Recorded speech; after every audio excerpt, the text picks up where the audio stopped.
Pakinggan ng iyong daing, hanap ay pansin at tulong.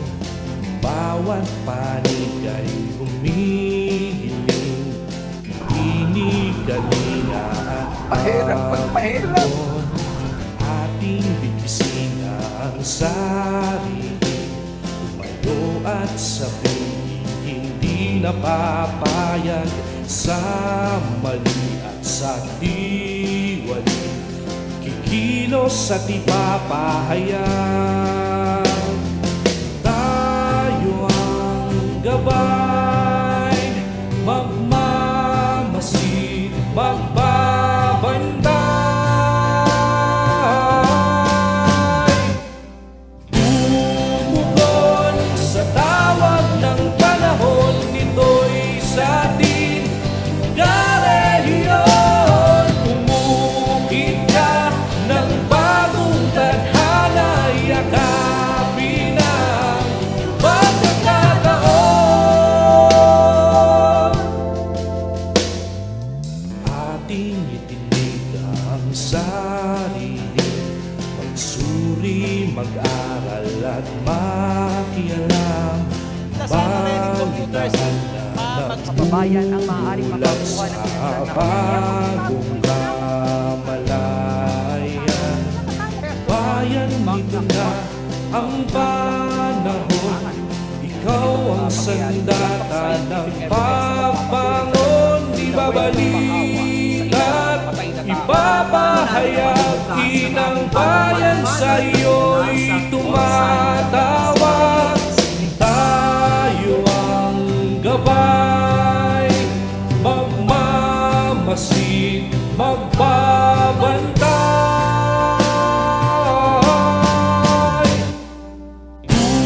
Tumugon sa tawag ng panahon, nito'y sa ating karehiyon.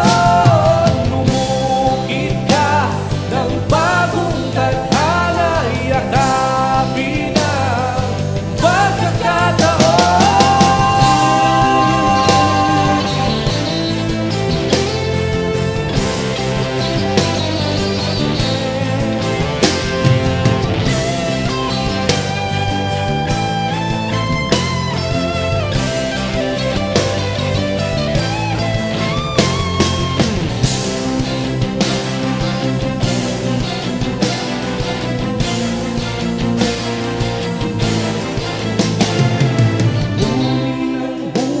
Sa buti ng araw, karehiyon. Hamunin ang bukas sa buti ng araw, karehiyon. Tumugon sa tawag ng panahon, ito'y sa ating karehiyon. Tumukit ka ng bagong tadhana, yakapin ang pagkakataon.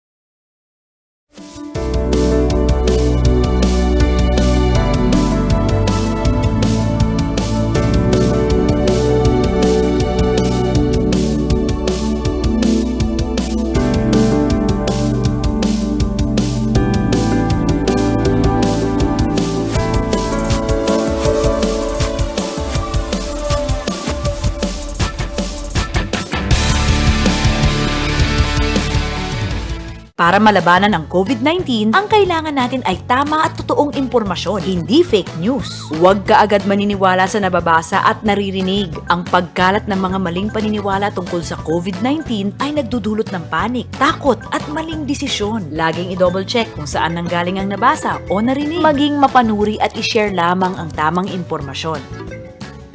Sa wastong pag-iingat, ang virus hindi kakalat. COVID-19, kayang-kaya nating tapusin.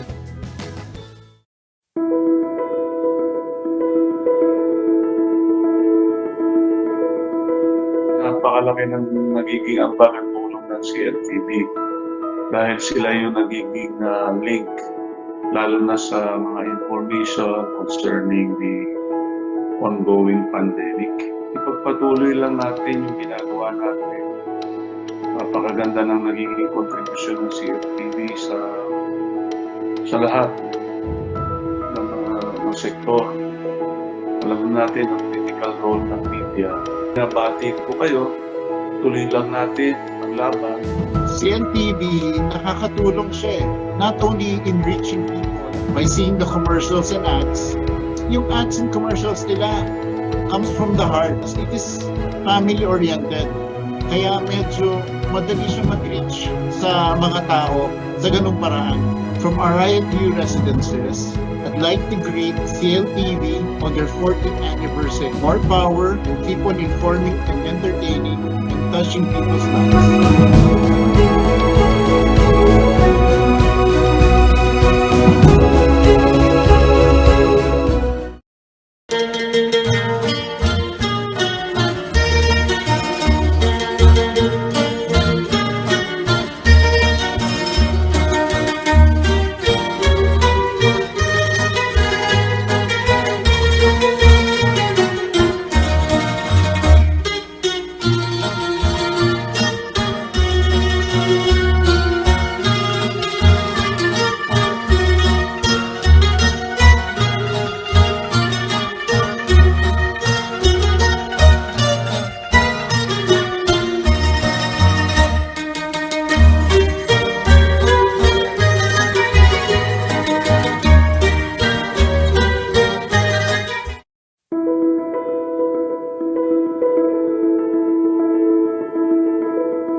Buti na lang meron tayong CLTV 36 na isang regional broadcast station na alam natin na legit na yung sources of information. Lalo na ngayon na laganap na yung fake news. So mahalaga na alam mo na accurate, reliable, and true information yung sources ng mga balita or mga napapakinggan at napapanood mo. So happy 14th anniversary CLTV 36, the Kapampangan Channel of the Philippines. We would like to commend all the hardworking staffs, individuals, and most dedicated behind this success. So congratulations and more power to the station. We are really grateful for CLTV 36 for the media support and providing us a platform to showcase our business. On behalf of the whole The Orange Bucket team, we would like to wish our CLTV 36 family a happy 14th anniversary. May you continue to serve and touch the lives of Kapampangans and our kababayans of over Central Luzon and beyond. We wish you many more years of success. In these trying times, it's important to have a credible local TV station like CLTV 36, where we can get informations or updates on what is happening around us. As a subscriber, we have to be assured that the information we're getting were fact-checked and were confirmed. In addition, credible information that's being delivered creates trust. Congratulations, CLTV 36, on your 14th anniversary. In these challenging times, only the toughest and most resilient company survives. I'm so happy for your company for what you have achieved and accomplished so far. Continue to deliver credible information and great updates. Mabuhay CLTV 36. Once again, congratulations.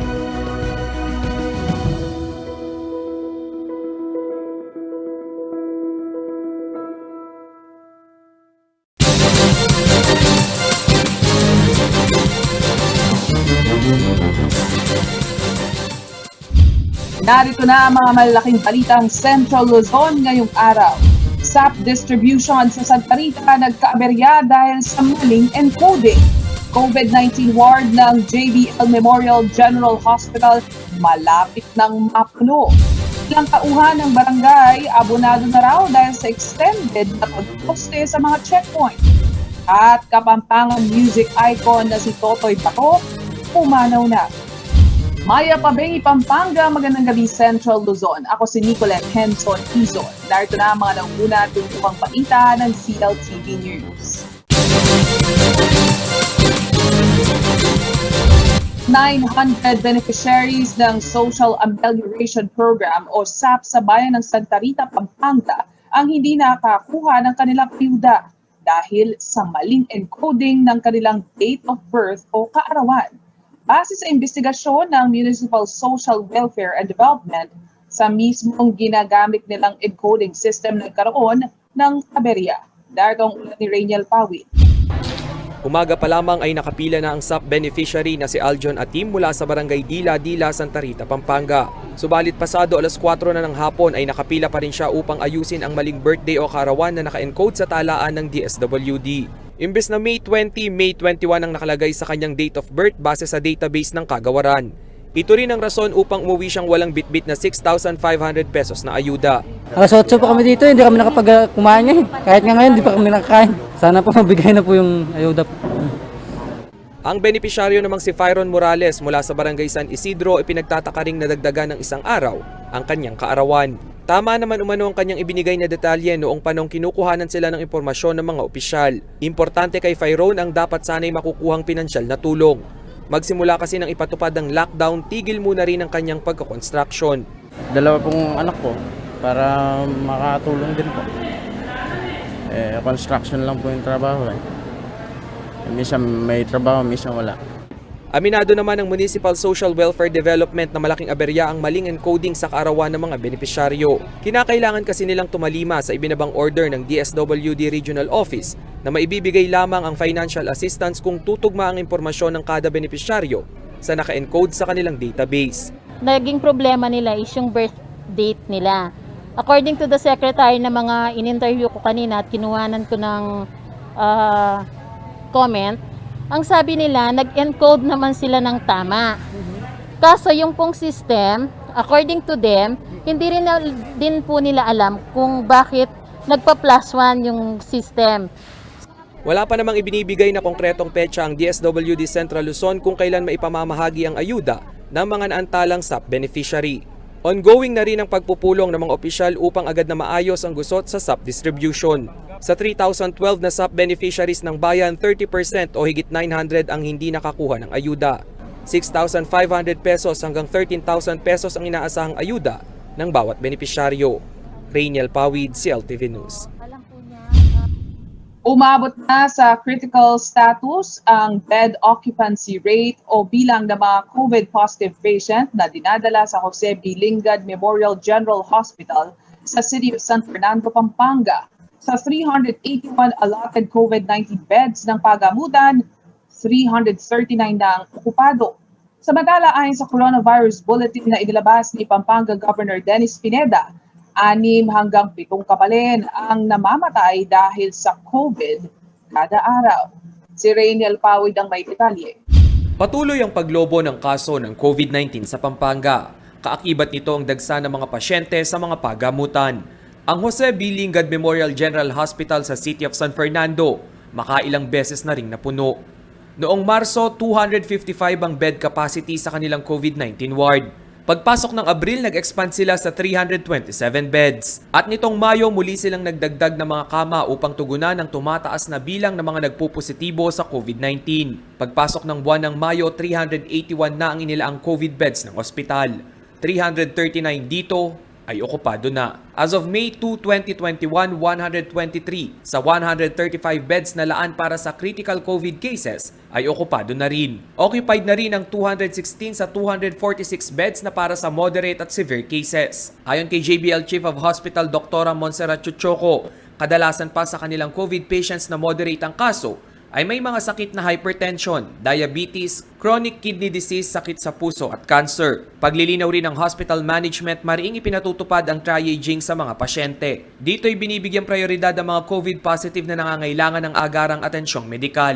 Ang mga pasyenteng may manageable conditions ay pinapayuhan nilang dumiretso sa mga community isolation facility.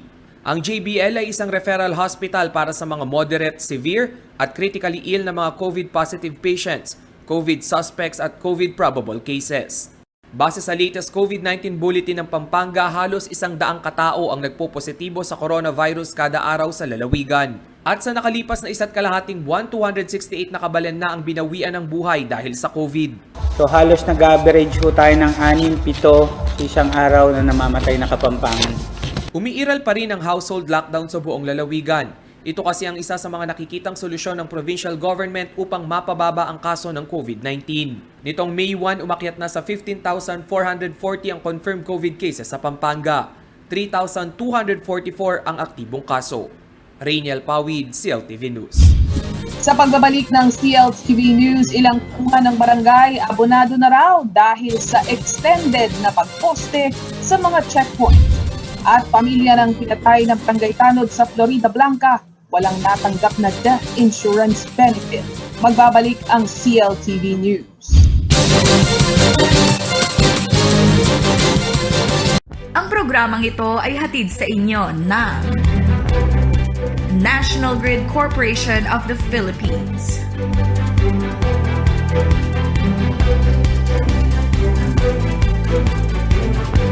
Reliable auto service brought closer to you at the Clark Freeport Zone. Laos Auto Services, your professional multi-brand service center, is right in your midst. It offers general jobs for repair and maintenance, body paint and detailing, collision repair and body works. Laos Auto Services at Clark Freeport is backed up by highly trained technicians, specialists in auto paint, detailing, body works and collision repair. Laos Auto Services, your professional multi-brand service center. Open Monday to Saturday from 8:30 a.m. Located along Manuel A. Rojas Highway, Clark Freeport Zone. For inquiries, contact 045-499-8080 or 0908-819-8080.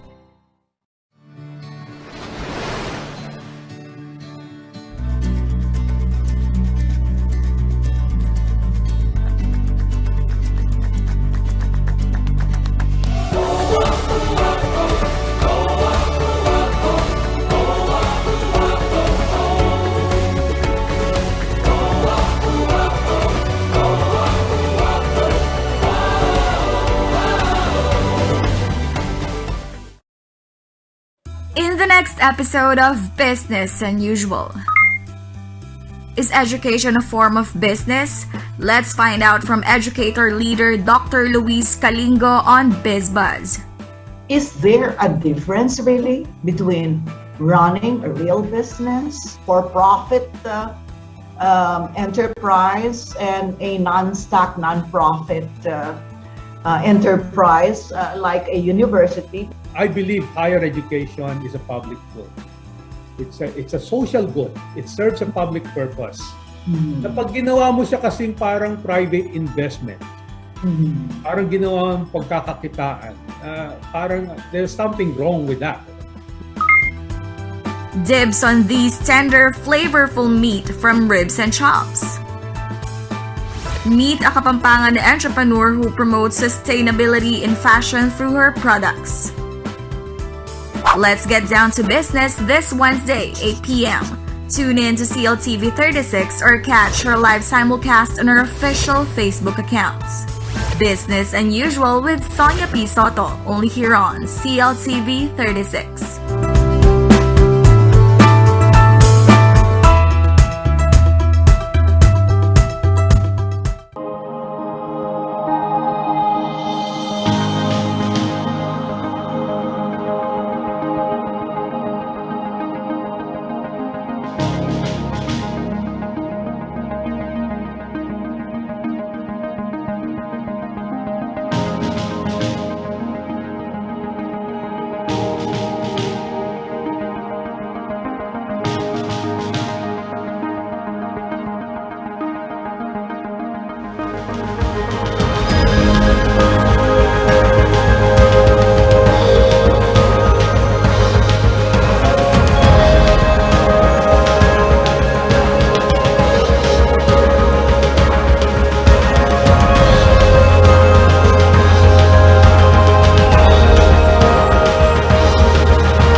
Masaya ako at swerte na rin kalupatan Kapampangan, whether they live in Pampanga or in the other provinces in Central Luzon, uling at yung tamang may itong TV station na CLTV na ang sabi kong game changer ya o trailblazer ya, uling for the first time, yung objective na is really to unify the provinces, not just one province, but the people in different provinces in Central Luzon.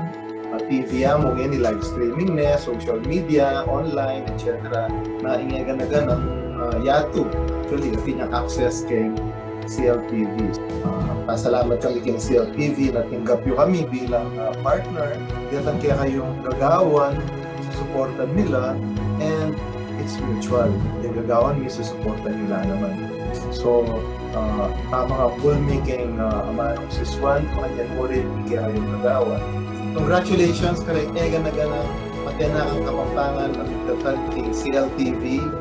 Datang Ega na ganang tinaguyod itpalakad kay CLTV at hanggang ngayon tataguyod at magpalakad pa rin. You are doing an excellent job. Never get tired of doing it. And I hope and I pray that you will live as an institution in the next century. So congratulations.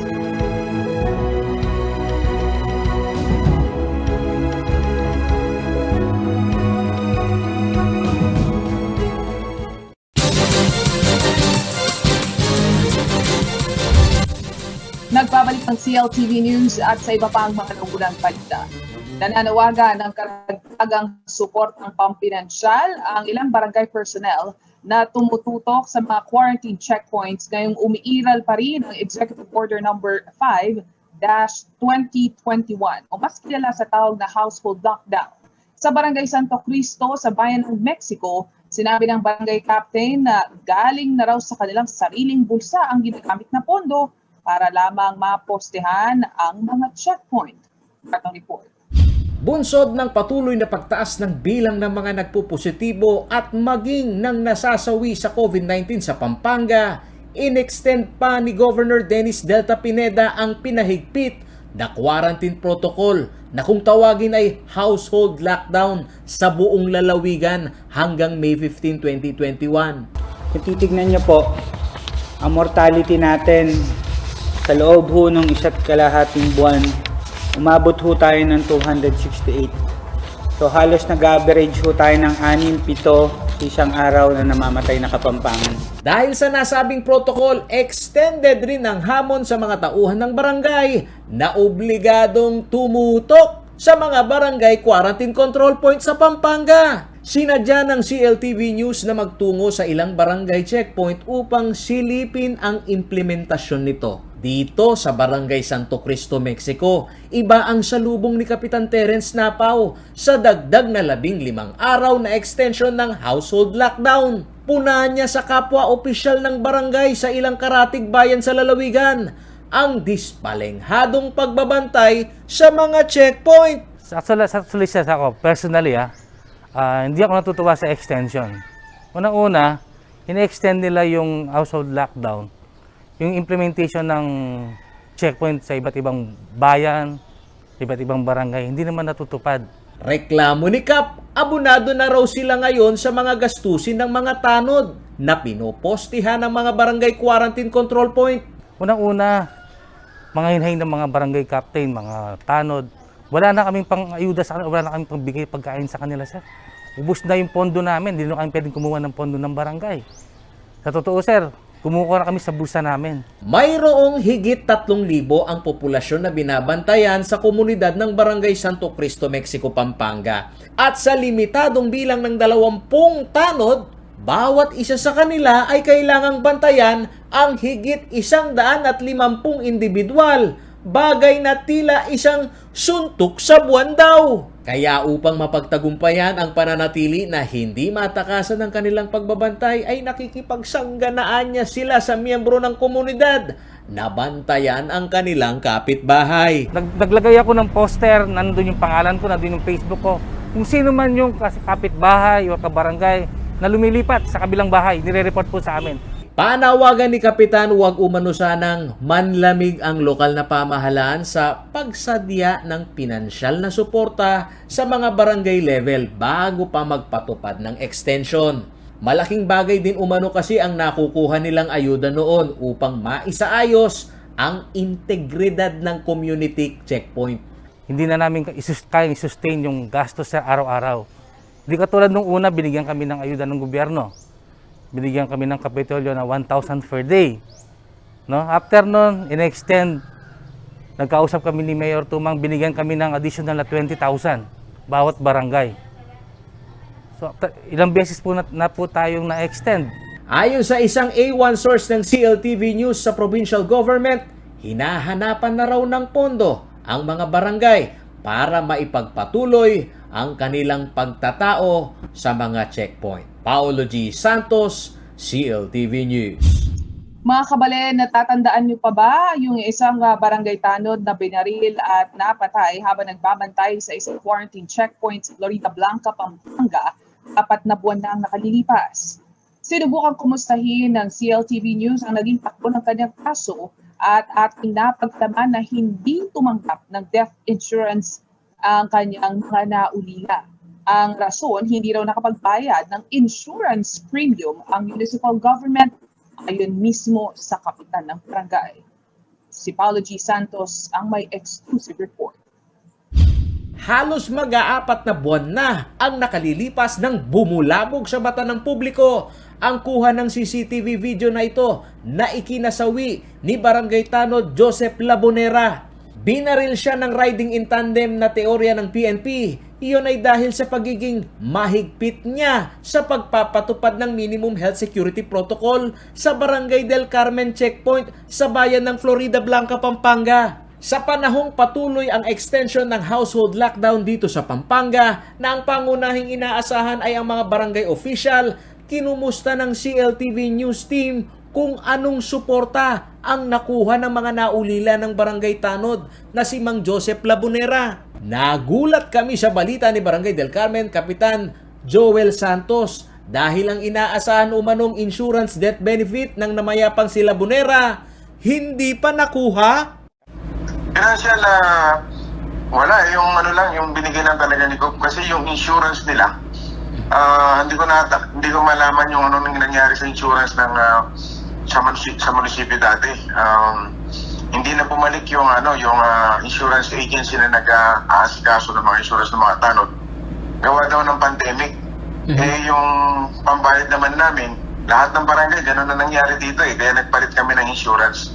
Hindi na binanggit sa amin ni Kapitan ang insurance company na kinumisyon ng lokal na pamahalaan para sa mga tanod. Kaya sinikap naming alamin mula sa Liga ng mga Barangay President na Florida Blanca, Pampanga kung anong nangyari, bakit hindi nakuha ang death insurance benefit ng pamilya ni Labonera. Ngunit ang masaklap, hindi rin updated si Konsehal Diosdado Vitug sa nangyari. Dati, yung sa Paramount to alam ko na expired na yata yung ano nila. Tanungin ko yung yung presidente ng treasurer po. Kasi sila nag-handle dyan, sir Walang nakuha pati sa tanggapan ng Department of the Interior and Local Government o DILG Pampanga ang naiwang kaanak ni Labonera. Sa panayam sa telepono ng news team sa pamilya ng pinaslang na tanod, hindi na umano sila umaasa sa insurance benefits ng kanilang ama dahil sa walang kasiguraduhan ang sagot ng mga opisyal ng lokal na pamahalaan na kanilang nakakausap. Yan na kayo mamasang makatanggap ng ano man. Opo. Tara mo rin po kasi malyari yan. Tara mo po ng SSS mo dahil. Idinulog namin ang problemang ito sa tanggapan ni DILG for Barangay Affairs, Yusek Martindinho. Aminado siya na ang masaklap na kalagayan ng mga barangay tanod ngayong panahon ng pandemya ay sadyang naiiwan sa kawalan. Iyon ay sa kabila umano ng kanyang pag-apela na pagkalooban ng pondo ang barangay para sa allowance ng mga ito. Alam mo, kung ako tatanungin, kulang na kulang talaga at saka magmula nang umupo ako dito sa Undersecretary for Barangay Affairs, nagpapadagdag na ako ng 100 million para sa tanod 100 million para sa Lupon, 100 million para sa barangay health worker. Dahil sa totoo lang, tama ka. Mas mabuti pang isang katulong kaysa sa sweldo o sa allowance ng isang barangay tanod. Sinabi ni Dino na matagal nang nakabinbin ang panukalang batas na tinaguriang Magna Carta for Barangay o ang salary standardization ng mga barangay official, ngunit hanggang ngayon ay nasa kamay pa rin umano ng mga mambabatas. Merong Senate Bill 1956, 1956, si Senator Manny Pacquiao, na dapat mabigyan ng sweldo na ang mga barangay official, SK, kasama ang tanod, lupon. Sinikap ng CLTV News na sundan ang estado ng naturang panukalang batas. Sagot ng may akda nito na si Senador Manny Pacquiao, dinidinig pa rin ito sa Senado at paniwala niya dapat itong maging priority bill ng Senado, lalo't ang humaharap palagi sa pagpapatupad ng batas sa mga komunidad ay ang mga barangay official. Sila ang mga frontliners na binubuhis yung buhay nila, yung pagsakripisyo nila at sila pa ang walang maayos na natatanggap sa ating gobyerno. Yun po yung purpose ng batas natin na magkaroon sila ng standardization ng salary. Sinabi ni Pacquiao na nasa ikapitong pagdinig na ang Magna Carta for Barangay at base umano sa pag-aaral ng Technical Working Group ng Senado, ang sektor ng mga volunteer na tanod na walang nakukuhang regular na sweldo at benepisyo ay kailangang bigyan ng pansin, lalo na ngayon na nakasalalay sa kanila ang pagpapatupad ng community quarantine. Halos gabi-gabi na nagjo-duty dyan para panatili yung kapayapaan sa bawat barangay, sila ang walang mga benepisyo at walang natatanggap yung iba eh. Paulo G. Santos, CLTV News. Sa pagbabalik ng CLTV News, Kapampangan music icon na si Totoy Bato, pumanaw na. Manatiling nakatutok at magbabalik ang CLTV News.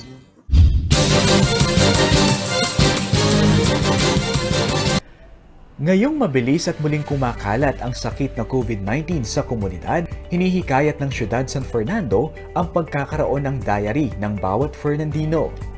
Ang diary na ito ay maglalaman ng pang-araw-araw na listahan ng iyong mga pinuntahan sa tuwing ikay lalabas ng inyong tahanan. Halimbawa, kung ikaw ay isang empleyado at pumapasok sa isang kumpanya, maaari mong umpisahan sa paglilista ng plate numbers ng mga nasakyang transportasyon, mga nakasalubong at nakausap na kaibigan at kung ilang minuto ang tinagal ng inyong pag-uusap. Mga katrabaho na madalas makausap at makasama. Mga establisimentong pinuntahan at pinagbilhan. Halimbawa, ikaw ay dumaan sa isang parmasya upang bumili ng gamot. Maaari mong isulat sa iyong diary ang pangalan ng parmasyang pinuntahan at kung sino sa staff nito ang iyong nakasalamuha. Panghuli, sa inyong tahanan, ilista ang lahat ng miyembro ng pamilya na iyong kasama. Ang diary na ito ay isang malaking tulong para kung sakaling ikaw ay magpositibo sa sakit na COVID-19, mas mapapabilis at tama ang paghahanap ng mga taong nakasalamuha mo o ang mga tinatawag na close contacts. Sa paraang ito, agarang maaaksyonan ng syudad ang pagdadala sa kanila sa isolation facility at pagsasailalim sa kanila sa swab tests at maiwasan ang pagkalat pa ng virus sa komunidad. Para sa inyo, maaaring hangakbang na ito ay nakakadagdag lamang ng inyong trabaho. Pero para sa medical workers at frontliners na lumalaban sa COVID-19, ito ay isang malaking suporta at tulong. Sa simpleng pagsusulat sa iyong diary, nililigtas mo ang pamilyang Fernandino bukod pa sa iyong sarili. So, please do your part. Keep a diary to stop spread in the community.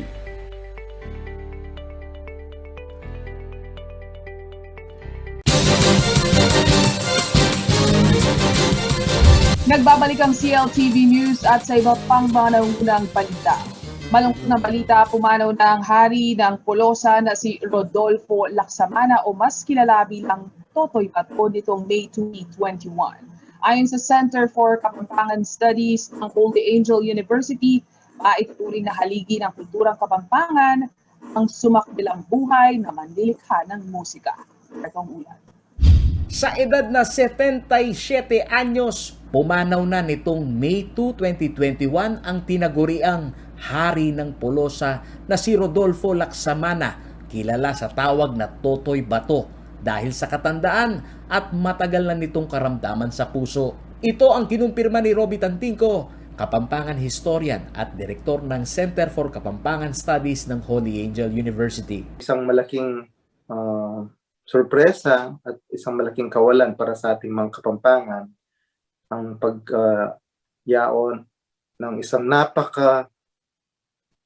hindi lang magaling kundi napakasikat at napaka-iconic na cultural figure dito sa Pampanga. Siya ang pinakasikat noon at siya ang nagpalawak,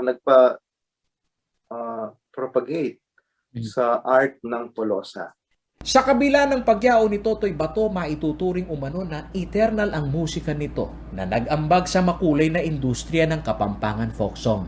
At marami ng polosador noon pa, pero walang naging kasing sikat ni Totoy Bato.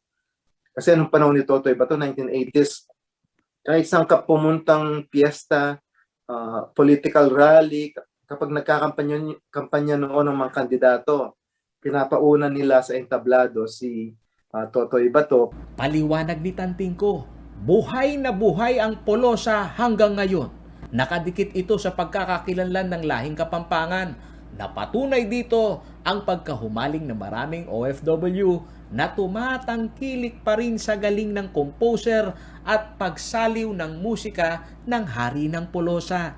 Pati mga OFW, pinapatugtog lagi sa Middle East, sa mga vapor na kung saan sila ay seaman. Kaya iconic figure, cultural figure talaga si Totoy Bato.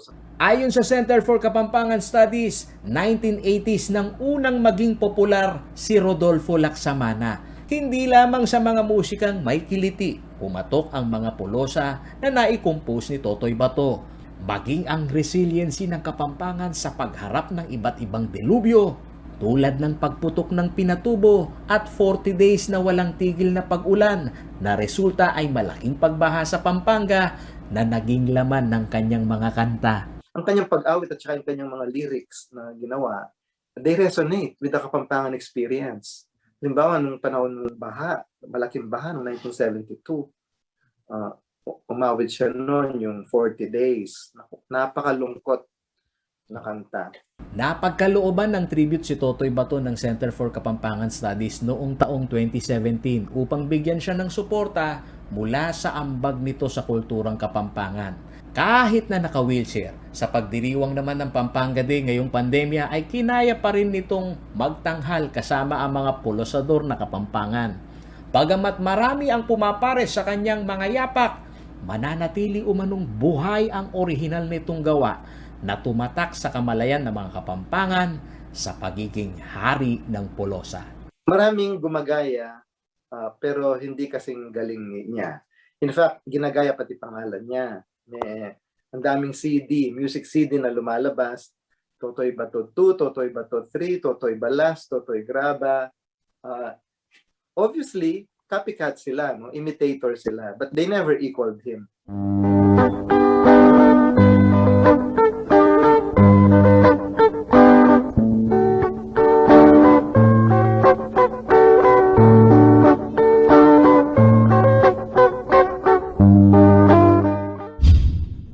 At yan ang mga balitang nakalap ng CLTV News. Para sa kagdagan pang detalye, maaari niyong i-follow ang aming social media pages at CLTV36 Official, at CLTV36 News, at CLTV36. Kung nais nyo balikan ng mga programa ng CLTV, maaari niyong bisitahin ang aming YouTube channel at CLTV36 Official at ang aming website, www.cltv36.tv. Kasama ang buong pwersa ng CLTV News and Current Affairs. Ako si Nick Henson Kingsman. Maraming salamat. Magandang gabi.